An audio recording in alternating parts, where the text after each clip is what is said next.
ஸ்டாலின் தொடரட்டும், தமிழ்நாடு வெல்லட்டும். ஸ்டாலின் தொடரட்டும், தமிழ்நாடு வெல்லட்டும். ஓகே. திமுகவினுடைய மாநாடை பார்த்துருப்பீங்க. ஆக்சுவலாக இப்போல்லாம் வந்து ஒரு நடைமுறையில் வந்து ஒரு வித்தியாசமான ஒரு மாநாடுகள் நடக்குது. என்னென்னா, எல்லாரும் பேசுகிற மாதிரி தேர்தல் அரசியல், கோட்பாட்டு அரசியல், கொள்கை அரசியலை கேள்விப்பட்டிருப்பீங்க. நம்ம சீமான் அண்ணன் சொல்கிற மாதிரி விளம்பர அரசியல், அதேபோல் டிஜிட்டல் அரசியல் எல்லாத்தையும் பார்த்துருப்பீங்க. ஆனால் இப்போ புதுசாக ஒரு அரசியல் கண்டுபிடிச்சிருக்காங்க. என்ன அப்படின்னா, மாநாட்டு அரசியல். மாநாட்டு அரசியல் அப்படின்னா என்னென்னா, மாநாடு போட்டு மக்களுக்கு முன்னாடி வந்து நாங்கள் தான் கெத்தாக இருக்கோம் அப்படின்னு காட்டுறத நவீன முறைப்படுத்தியிருக்கிறது. அதாவது மாநாடுகள்ன்றது காலகாலமாக நடந்துகிட்டு இருக்கு, அது வேற. ஆனால் அந்த மாநாட்டை நவீன முறைப்படுத்தி நாங்கள் தான் கெத்து அப்படிங்கிறத பல ஆங்கிளில் அதை டெவலப்டாக காமிக்கிறது. எப்படின்னா, அந்த கோட்டை மாதிரி வந்து டிசைன் பண்ணி ஒரு இன்ஃப்ராஸ்ட்ரக்சரை வந்து ஒரு நீட் அண்ட் க்ளீனாக ஒரு டிஜிட்டலைஸ்டு மாநாடாக காமிக்கிறத இப்போ இருக்கிற ட்ரெண்டாக்கி போய்கிட்டு இருக்கு. சரிங்களா? அதில் ஃபஸ்ட்டு என்னென்னா, மாநாடு அரசியல் அப்படிங்கிறது வந்து எதனால் உருவாச்சு அப்படின்னு பார்க்கலாம். சரிங்களா? திராவிட முன்னேற்ற கழகம் போன்று ஒரு வளர்ந்த மாபெரும் கட்சி இவங்க கூட தன்னுடைய மாநாட்டை பெரிய அளவில் பண்ணி தான் மக்கள் செல்வாக்கை காமிக்கணுங்கிற சூழ்நிலை இன்னைக்கு வந்ததுக்கு காரணம் தாவகவினுடைய உதயம். இன்னொன்று, நாம் தமிழர் கட்சியினுடைய ஸ்ட்ராங்கான கன்ஸ்ட்ரக்ட் பண்ணப்பட்ட அந்த கட்சியினுடைய அமைப்பு. 2 இம்பேக்ட் டெஃபினட்டாக வந்து எல்லா கட்சியினுடைய ஓட்டையும் கலைக்குது. என்னடா இந்த இடத்துல அதிமுக பற்றி பேச மாட்டேறியா அப்படின்னு சொல்கிறீங்களா? டோட்டலாக வந்து ஏடிஎம்கே டெமாலிஷ் பண்ணிட்டாங்க. ஏடிஎம்கே வந்து உண்மையாகவே சொல்லணும்னா ஒரு மாபெரும் மக்கள் சக்தியில் வளர்ந்த ஒரு மாபெரும் தலைவர்கள் வளர்த்த ஒரு கட்சி மாதிரி இன்னைக்கு கிடையவே கிடையாது. உண்மையாகவே அதிமுகவை மக்கள் மறந்துட்டாங்களோ இல்லையோ, அதிமுகவை ஏடிஎம்கேக்காரங்க மறந்துட்டாங்க அப்படிங்கிறது தான் வெளிப்படையான அப்பட்டமான உண்மை. ஆக்சுவலாக ஏடிஎம்கேல இருக்கக்கூடிய பொதுச் செயலாளர் இருக்கட்டும், யாருமே நான் யாரையும் தனிப்பட்ட முறையில் குறிப்பிட விரும்பல. அண்ணா திராவிட முன்னேற்ற கழகத்தினுடைய தலைமை கழக தோழர்கள், தலைமை கழக உறுப்பினர்கள், தலைமைத்துவத்தில் இருந்த தலைவர்கள் வந்து அதிமுகவை மறந்து, தன்னுடைய கட்சியின் கொள்கையை மறந்து, மூத்த தலைவர்களுடைய அந்த நோக்கத்தை மறந்து நடந்துக்கிட்டதன் காரணமாக தான் டோட்டலி வந்து ஏடிஎம்கே வந்து டெமாலிஷ் ஆயிடுச்சு. சும்மா இன்னைக்கு வந்து அவங்க அந்த கட்சியினுடைய பேர் அந்த 60-70 ஆண்டுகளாக அந்த கட்சி நடந்துகிட்டு இருந்த அந்த பெயருடைய அந்த ஆதிக்கத்தில் வந்து அந்த ஒரு இம்பேக்டை வச்சு தான் இன்றைக்கி அந்த கட்சி இயங்கிட்டு இருக்கே தவிர, என்னதான் என்டிஏ கூட்டணி அது இதுன்னு போனாலுமே தமிழக மக்கள் இன்றைக்கி ரொம்ப விழிப்படைஞ்சிட்டாங்க. அது இல்லாமல் தேர்தல் பற்றிய அவேர்னஸ், எலெக்ஷன் பற்றிய கிளாரிட்டி, மக்களுக்கு நடுவில் தேர்தல் பற்றிய கிளாரிட்டி எல்லாருக்குமே வந்துருச்சு. அப்படிங்கிற பட்சத்தில் இனிமேல் வந்து வேலை ஆகாது. அதனால் வந்து ஏடிஎம்கே டோட்டலி கொலாப்ஸ். முக்கியமான விஷயம், முன்னாள் முதலமைச்சர் செல்வி ஜெயலலிதா அம்மா அவர்களுடைய இறப்புக்கு பிறகு, அவங்க இறந்ததுக்கு அப்புறம் ஏடிஎம்கே செய்ய தவறுன ஒரு முக்கியமான விஷயம் அப்படின்னா, கட்சியா ஆட்சியா அப்படின்னு பார்க்கும்போது அவங்க கட்சியை தான் காப்பாற்றிருக்கணும். அவங்க பண்ண மிகப்பெரிய தப்பு கட்சியை காப்பாற்றாம விட்டது. கட்சியை காப்பாற்றிருந்தாங்க அப்படின்னா இன்னும் நீங்கள் 20 வருஷம் 30 வருஷத்துக்கு 50 வருஷத்துக்கு நின்று பேசியிருக்கலாம். ஆனால் நீங்கள் கட்சியா ஆட்சியான்னு பார்க்கும்போது ஆட்சி சுயநலம், தன்னுடைய தேவைகளை பார்த்துட்டு மினிஸ்டர்கள்லாம் அங்கங்கே ஓடி போயிட்டாங்க. 2வது, நான் தலைமையா நீ தலைமையான்னு சொல்லி போட்டி பிரச்சனை. உண்மையாகவே இவ்வளோ கஷ்டப்பட்டு புரட்சித் தலைவர் எம்ஜிஆர் அவர்கள் உருவாக்கின இந்த கட்சியை, இவ்வளோ கஷ்டப்பட்டு அம்மா அவர்கள் அதுக்கப்புறம் வழிநடத்தி கொண்டு வந்த அந்த கட்சியை வழிநடத்தி கொண்டு போகணுங்கிற அக்கறை யாருக்குமே கிடையாது. ஓப்பனாக பேசுகிறேன். சுயநலம் தலை தூக்கிடுச்சு. நான் தலைவனா நீ தலைவனா, யார் தலைமையில் கட்சி இருக்குது, யார் இந்த கட்சியை ஆக்குபை பண்ணுறது, அதாவது நானா நீயாங்கிற போட்டியில் கட்சியை உடைச்சிட்டாங்க. அதுதான் இப்போ இருக்கிற யதார்த்தமான உண்மை. இவங்க கட்சியை உடைக்கிற கேப்பில் திமுக ஆட்சி இப்போ ஆக்சுவலாக பெருந்தலைவர்கள் மறைஞ்சி முதல் முறையாக ஸ்டாலின் ஐயா அவர்கள் இப்போ திமுக மாநாட்டில் திருச்சியில் சொன்ன மாதிரி மக்களால் தேர்ந்தெடுக்கப்பட்ட முதல் முதலமைச்சராக வந்து ஸ்டாலின் ஐயா உட்கார்ந்தார், சீட்டில் வந்து அமர்ந்தார்.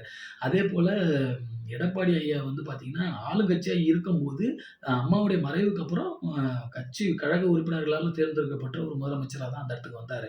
அப்படி இருக்கும்போது அந்த இடம் வந்து பெரிய வேக்கண்ட் ஆகிடுச்சு. அந்த ஸ்பேஸ், அந்த தலைமைத்துவத்துக்கான ஒரு சீனியர் லீடர்ஷிப் இருக்க வேண்டிய இடம் வந்து ஸ்பேஸ் ஆகும்போது அதை திறமையாக வந்து முதலமைச்சர் ஸ்டாலின் ஐயா அவர்கள் நிரப்பிட்டார். ஆனால் அதுக்கப்புறம் அந்த இடத்த வந்து ஃபில்அப் பண்ணுறதுக்கு தான் இப்போ ஏகப்பட்ட பிரச்சனைகள் போயிட்டுருக்கு. இப்போ தாவேக்காவுடைய உதயமாக இருக்கட்டும், நாம் தமிழர் 10-15 வருஷமாக களத்தில் நின்று அவங்க வந்து தமிழ் தேசிய கொள்கையை ஸ்ட்ராங்காக நின்று பேசி கூட்டணிக்கு போகாமல் 1 சீட்டு 2 சீட்டுன்னு போய் அங்கங்கே கூட்டணியில் போய் பூனை கும்பிட்டு போட்டுறாமல் அவங்க தனியாக களத்தில் நின்னாலும் அவங்களும் ஒரு ரெகக்னேஷன் அடையாமல் இருந்த இத்தனை ஆண்டுகளில் இப்போ ரெகக்னேஷன் அடைஞ்சதுக்கு காரணம் இந்த ஏடிஎம்கேவுடைய வீழ்ச்சி தான். உண்மையா சொல்லணும்னா தாவேக்காவினுடைய உதயமும், நாம் தமிழருடைய நாம் தமிழர் கட்சியினுடைய ஒரு ஸ்ட்ராங்கான ஒரு ரெகக்னிஷன் இந்த 2026 தேர்தல்ல கிடைச்சதுக்கு முக்கியமான ஒரு காரணம் ஏடிஎம்கேவோட வீழ்ச்சி. இத மறந்துடவே கூடாது. 2வது இன்னொரு முக்கியமான விஷயம். அ கொள்கை ஆக்சுவலா கொள்கைய பத்தி பேச வரும்போது தான் சொல்ல வரேன். அ இப்ப நாம் தமிழர் வந்து இப்ப ரீசென்ட்டா அவங்க வந்து திருச்சியில அவங்களுமே ஒரு மாநில மாநாடு நடத்துனாங்க.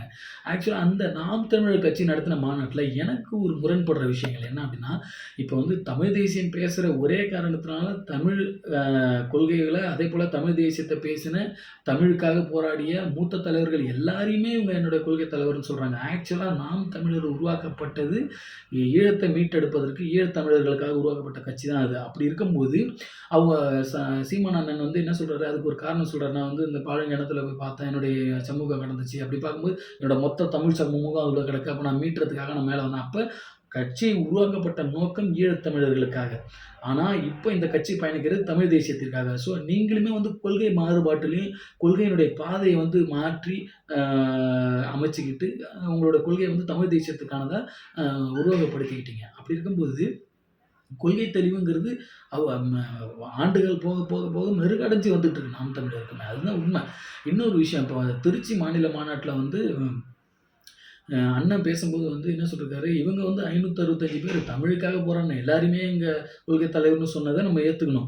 ஆனா தாவேகா வந்து சமூக நீதி, பெண்ணியம் போற்றுறது அப்படின்னு சொல்லிட்டு இந்த சோசியல் ஜஸ்டிஸ் இந்த திராவிடத்த தழுவுன கொள்கைகள சொல்லிட்டு, ஒரு 5 தலைவர்கள வந்து ஒரு தன்னுடைய கொள்கை தலைவர்களா அறிவிச்சாங்கன்னா, இவங்க அத கொள்கை தலைவர்ன்னு ஏத்துக்க மாட்டாங்க. உங்களுக்கு என்ன கொள்கை இருக்கு அப்படின்னு கேட்பாங்க. ஆனா இவங்க தமிழ் தேசியத்த பேசுற ஒரே காரணத்தால இருக்கிற 1000 பேர் தமிழ் பேசியிருந்தாலும், அவங்க எல்லாருமே இவங்களோட கொள்கை தலைவர்கள். அப்படி சொல்லும்போது நம்ம கைத்தட்டி கேட்டுறணும். ஒரு விஷயம்.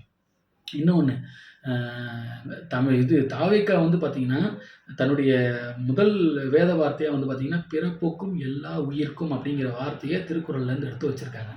இத வந்து எங்க கொள்கையினுடைய தொடக்கம் அப்படின்னு சொல்லும்போது, நாம் தமிழர் கட்சியில ஏகப்பட்ட எல்லாருமே வந்து ஒரு சில கொள்கை முரண்கள் இருந்தாலும், நாம் தமிழர் வந்து தாவேக்காவ ஸ்ட்ராங்கா எதிர்க்கிறாங்க. அப்படி இருக்கும்போது, நாம் தமிழர் கட்சியினுடைய கொள்கை பரப்பு செயலாளர் சாட்டை துரைமுருகன் வந்து என்ன சொல்றாரு, "பிறப்புக்கும் எல்லா உயிருக்கும்ங்கிறது திருக்குறளு. உங்க கொள்கை என்ன? உங்க கொள்கை தெளிவான நாங்க தமிழ் தேசியம் பேசுறோம். அவங்க திராவிடத்த பேசுறாங்க. உங்க கொள்கை என்ன?" அப்ப "பிறப்புக்கும் எல்லா உயிருக்கும்" அப்படிங்கிறது வந்து திருக்குறளா, தாவேக்கா பேசும்போது அது உங்க கண்ணுக்கு திருக்குறளா தெரிஞ்சிருது. இதுவே வந்து திருச்சி மாநில மாநாட்ல வந்து மக்களை மீட்கும் அந்த மாநாட்ல வந்து நாம் தமிழர் சீமான் அண்ணன் தன்னுடைய கொள்கை விளக்கத்துல வந்து இந்த வார்த்தையும் குறிப்பிடுறாரு. "பிறப்புக்கும் எல்லா உயிர்க்கும் உலகிற்கு தந்த வள்ளுவன் தந்த அந்த கோட்பாடை கொண்டவன் தமிழன்" அப்படின்னு சொல்றாரு. அப்ப நீங்க மேற்கோள் காமிக்கும்போது, அது வந்து கொள்கைக்கான மேற்கோளா மாறிடுது. மத்த கட்சி பேசும்போது அது திருக்குறளா மாறிடுது. அது எப்படின்னு தெரியல. ஓகே. அது ஒரு பக்கம் இருந்தாலும், இதுல என்ன ஒரு ஆச்சரியம் என்னன்னா, நாங்க கொள்கை கூட்டணி, நாங்க வந்து மக்கள் கூட்டணி, நாங்க வந்து மக்கள மீட்டெடுக்க வந்திருக்கோம்னு சொல்லக்கூடிய நாம் தமிழர் கட்சி, திருச்சியில் நடத்தின மாநாட்ல அவங்களோட கொள்கைகள ஆல்மோஸ்ட் அவங்க கொள்கைகள எல்லா நாளும் பேசிட்டு இருக்காங்க. ஸோ, அதனால அவங்க கொள்கைகள வந்து பேசல அப்படின்னு சொல்ல முடியாது. ஆனா அவங்களுமே இந்த மாநாட்டு அரசியல பத்தி தான் பேசுறாங்க. அதுக்கு தான் இவ்வளோ தூரம் இத நான் கொண்டு வந்தேன். அவங்களுமே வந்து அ கொ இவரு சாட்டை துரைமுருகனா இருக்கட்டும், இடும்பவனம் கார்த்தியா இருக்கட்டும், இல்ல இன்னும் இதர பெயர் குறிப்பிடாத சில நபர்களா இருக்கட்டும், அந்த நாம் தமிழர் கட்சி பிள்ளைகளா இருக்கட்டும், தம்பிகள், அண்ணன், அக்காக்களா இருக்கட்டும், எல்லாருமே வந்து எந்த அளவுக்கு ஒரு கட்டுக்கோப்பாக, அவ்வளோ அழகாக, நேர்த்தியாக, தெளிவாக, சுத்தமாக, தூய்மையாக எங்க மாநாடு நடந்துச்சு. எவ்வளோ பெரிய கூட்டம்.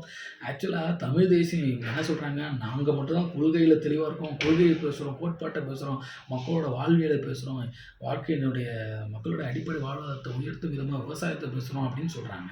ஆனா இப்ப வர, வர, வர, வர இந்த நாம் தமிழர் கட்சியினுடைய பாதை வந்து அப்படியே மாறிட்டே போய் எதிர்க்கட்சி அரசியலாகவும், நடப்பு சாதாரண அரசியல்வாதிகள் போலவும் 2வது இந்த திருச்சி மாநில மாநாட்ல வந்து பார்த்தீங்கன்னா, நாங்க எவ்வளோ பெரிய கூட்டத்த கூட்டி காமிச்சோம். இந்த மாநாடு எந்த அளவுக்கு இருந்துச்சு. தமிழ்நாட்டுக்குன்னு கொடி ஏத்தி காமிச்சோம். எங்களோட கொடி வந்து பட்டொலி வீசி பறந்துச்சு.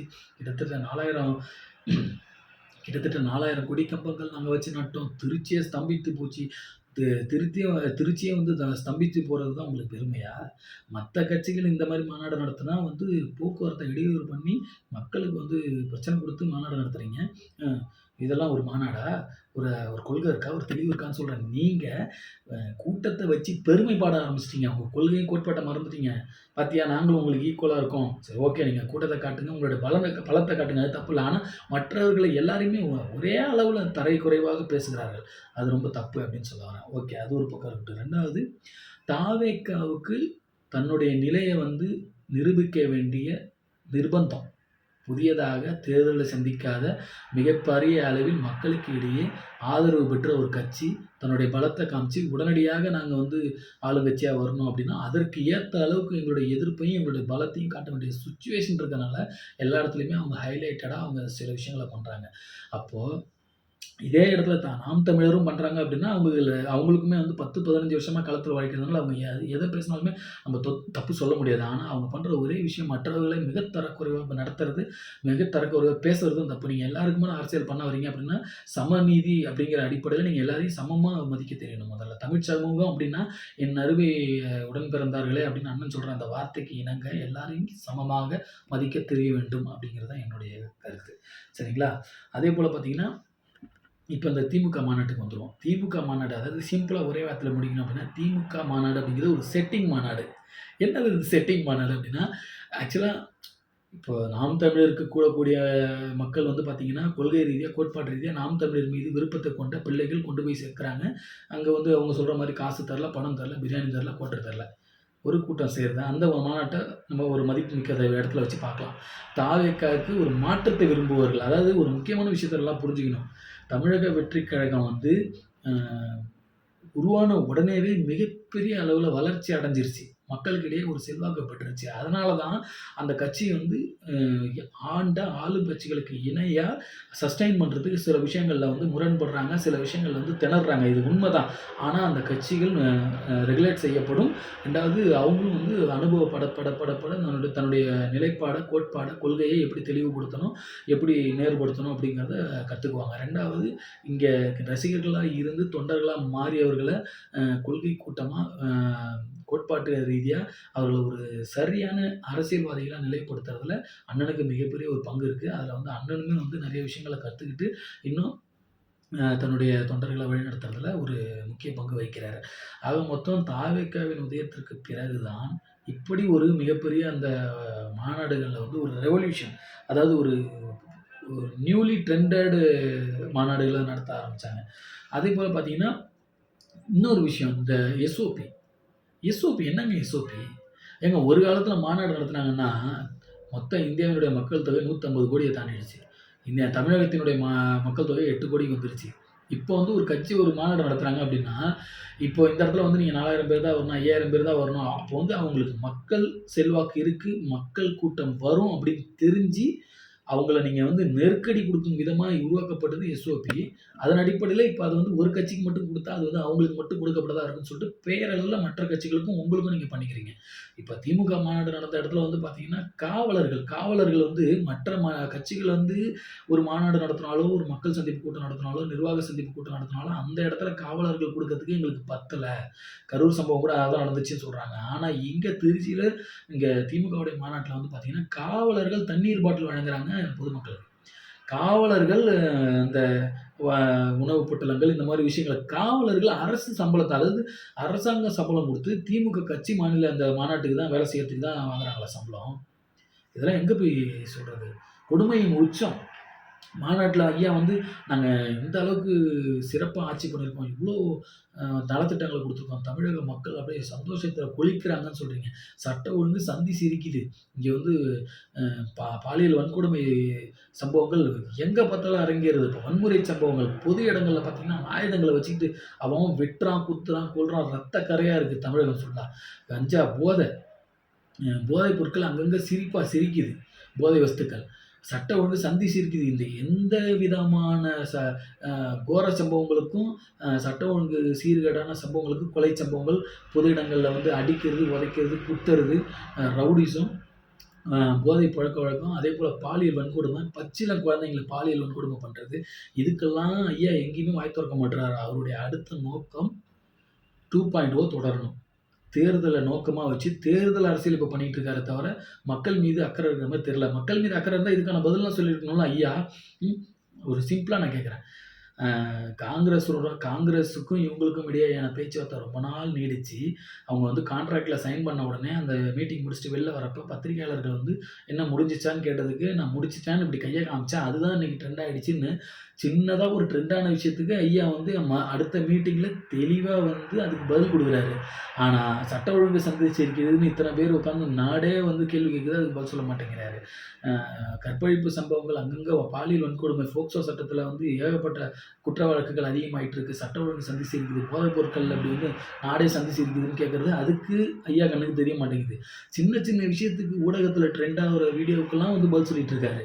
ஆனா, நாட்டினுடைய முக்கியமான அடிப்படை பிரச்சனைகள், தேவைகள், மக்களுடைய அந்த வாழ்வாதாரத்தில இருக்கக்கூடிய பிரச்சனைகள், அதேபோல சட்ட ஒழுங்குல ஏற்படக்கூடிய பிரச்சனைகளுக்கு பதில் கேட்டா, ஐயா கிட்ட பதில் இல்ல. அப்ப என்ன ஆவுது? இவங்களோட நோக்கம் வந்து என்னது? ஆளுங்கட்சியா இருக்கணும், பணம் சம்பாரிக்கணும்.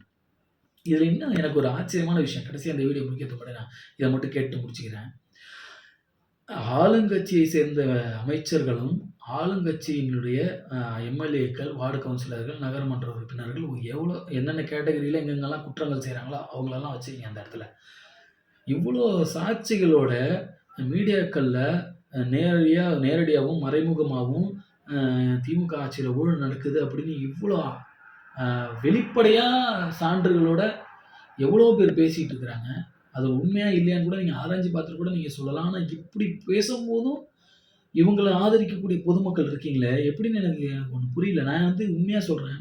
திராவிட முன்னேற்றக் கழகத்துக்கு நான் எதிரி இல்ல. நான் ஊழலுக்கு எதிரானவன். மக்களுடைய வரிப்பணத்தை உறிஞ்சுபவர்களுக்கு எதிரானவன். சட்ட ஒழுங்கு சிந்து சிரிக்குது அப்படின்னா, சட்ட ஒழுங்கை சரியா பாதுகாக்காத அரசாங்கத்திற்கு எதிரானவன். ஒரு நல்ல மக்களாட்சிய ஆதரிக்கக்கூடிய ஒரு நபர். அப்படி இருக்கும்போது, அந்த நான் எந்த விஷயத்தலாம் எதிர்க்கிறேனோ, அந்த கேட்டகரில போய் திமுக உட்காந்துக்குச்சு அவ்வளோதான். நான் வந்து திமுகவுக்கு எதிரான ஆள் கிடையாது. திராவிட முன்னேற்றக் கழகத்துக்கு அ எதிரான விஷயங்கள வந்து பொய்யா பரப்பிட்டு மற்ற கட்சிகளுக்கு வந்து ஆதரவு குடுக்குறேன் அப்படின்னு கிடையாது. இந்த இடத்துல நாம் தமிழர் கட்சி ஜெயிச்சு வந்தா, அவங்க குற்றம் பண்ணாலும் அவங்களுக்கு எதிரா தான் பேசுவேன். தமிழக வெற்றி கழகம் ஜெயிச்சு வந்தா, அவங்க எதிரா பேசினாலும் அவங்களுக்கு எதிரா தான் பேசுவேன். யார் இங்க குற்றம் செய்தாலும், நல்ல மக்களாட்சி சமூகம் அமையவில்லை என்றாலும், மக்களுக்கு சேர வேண்டிய வரி பணத்தை உறிஞ்சி தனிநபர்கள் தின்றாலோ, ஆட்சி அதிகாரம், அரசியல் அதிகாரத்த வைத்துக்கொண்டு துஷ்பிரயோகம் செய்றீங்க அப்படின்னா, நாங்க அத எதிர்த்து போராடுவோம். இன்னைக்கு தாவேகா பின்னாடி நிக்கக்கூடியது வெறும் தொண்டர்களோ, அல்ல அவர் ரசிகர்களோ மட்டும் கிடையாது. மிகப்பெரிய திராவிட கட்சிகளிலிருந்து மீண்டு வர வேண்டும் என்கிற மாற்றத்தை எதிர்பார்ப்பவர்கள். அதுல முக்காவாசி பேர் தான் நாம் தமிழருக்கு ஓட்டு போட்டாங்க. இப்ப அதுதான் இப்ப 2ஆ பிரிஞ்சிருக்கு. ஆக மொத்தம் தமிழ்நாட்டுல மக்களுக்கு நல்லது செய்றேன், ஊழல் இல்லாத ஒரு ஆட்சிய குடுக்குறோம், நேர்மையான ஆட்சிய குடுக்குறோம்ன்னு சொல்லிட்டு இன்னைக்கு களத்துல நிக்கக்கூடிய 2டே கட்சி தான்.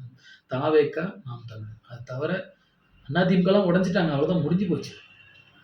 ஸோ ஆக மொத்தம் எல்லாமே ஃபியூச்சரிஸ்டிக் ஆயிடுச்சு. மாநாடு பார்த்தீங்கன்னா, ஃபியூச்சரிஸ்டிக் மாநாடு. அதாவது எப்படின்னா, வர வர வந்து மாநாடு நடந்தா உங்களோட மாநாட்ல என்னலாம் ஃபீச்சர்ஸ் இருந்துச்சு? எங்க மாநாட்ல ஆக்சுவலா நாங்க வந்து வாட்டர் பாட்டில் குடுத்தோம், பிரியாணி குடுத்தோம், கூல் ட்ரிங்க்ஸ் குடுத்தோம், அந்த கலர் பை போட்டு குடுத்தோம். அதேபோல எங்களுக்கு டிரான்ஸ்போர்டேஷன் குடுத்துட்டாங்க. எங்களுக்கு இவ்வளோ மணி குடுத்தாங்க. என்னப்பா இது? மக்களுக்கு ஆட்சி பண்ண வாங்கப்பான்னா, வர வர சம்மந்தம் இல்லாத விஷயங்களுக்கு ஃபோக்கஸ் பண்ணி அதுக்கெல்லாம் பணத்த விரயம் பண்ணிட்டு இருக்கீங்க. தயவு செஞ்சு மக்களுக்கு இனிமேவாவது இவ்வளோ அவேர்னஸ் ஆனதுக்கப்புறம் ஒரு நல்ல மக்களாட்சி குடுக்கறதுக்கு, மக்கள் நல்ல ஒரு கட்சிய தேர்ந்தெடுத்து, நல்ல ஒரு தலைவர தேர்ந்தெடுத்து ஓட்டு போடுங்க. இந்த இடத்துலயும் சொல்றேன் நான் தமிழக வெற்றிக் கழகத்துக்கு ஆதரவாளர். ஆனாலும் இந்த இடத்துல நான் மக்கள் நலனை அடிப்படையாக கொண்டு தான் இந்த ஒரு வீடியோ பதிவு குடுத்துருக்கிறேன். இத பத்தி உங்களோட கருத்துக்கள் இருந்தா கமெண்ட்ல தெரிவிச்சிருங்க. இந்த வீடியோ உங்க நண்பர்கள் பார்க்கணும்னு நெனச்சா ஷேர் பண்ணுங்க. மேற்கொண்டு நம்ம சேனல்லேருந்து வரக்கூடிய வீடியோக்களை பார்க்கணும்னு நெனச்சா சப்ஸ்கிரைப் பண்ணிக்கோங்க. இன்னொரு வீடியோல சந்திப்போமா? பாய் பாய்.